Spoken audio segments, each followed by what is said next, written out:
Refinery Row. At night, you look out this back, all you can see is lights. There were apartments as well as homes, churches, and then they slowly tore us apart, little by little.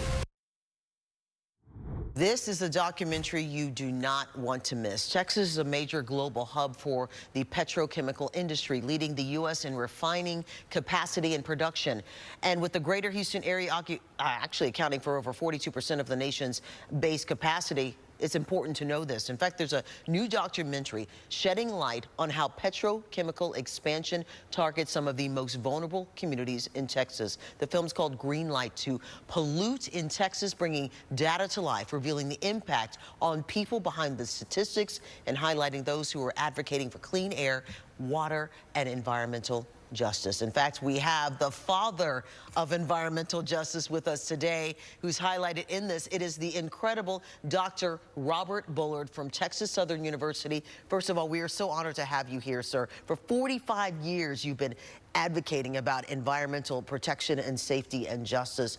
And now a documentary is here based on your statistics. Congratulations, first and foremost.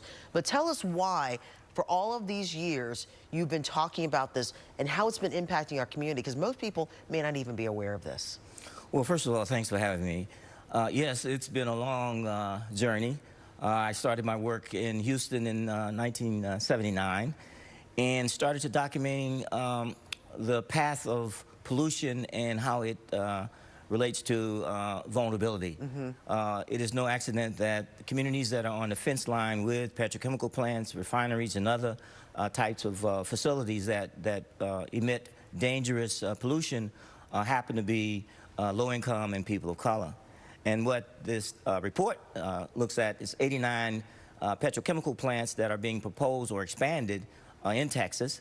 And it's important to know they're not randomly cited. They're most likely to be cited in already polluted communities, overburdened with all kinds of environmental vulnerabilities, health disparities, et cetera.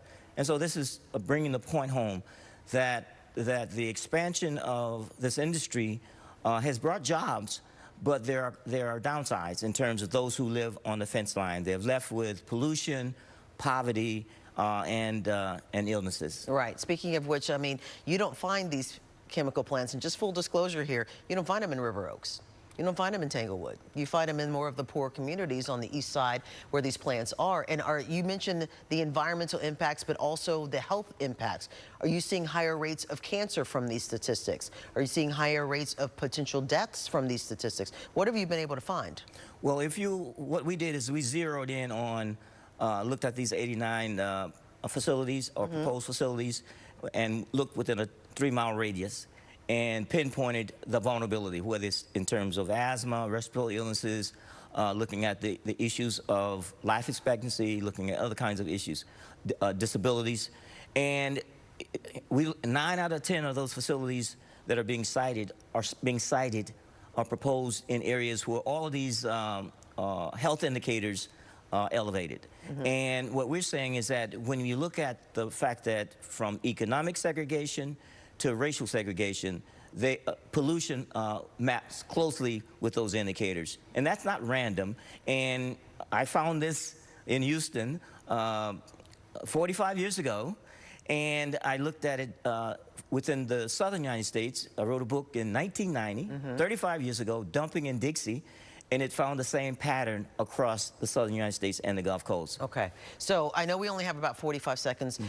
Where can people see this documentary, and what do you hope that they get from it that can change what's going on right now? They can go to our website, bullardcenter.org, and find out all the information.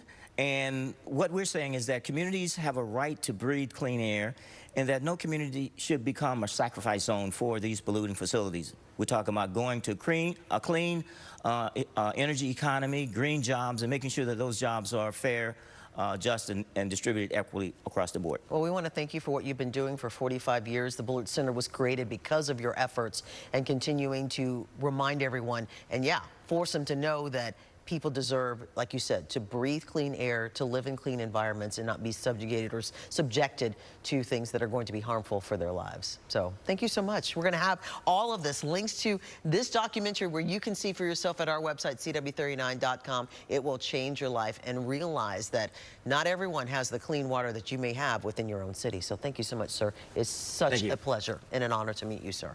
Thank you.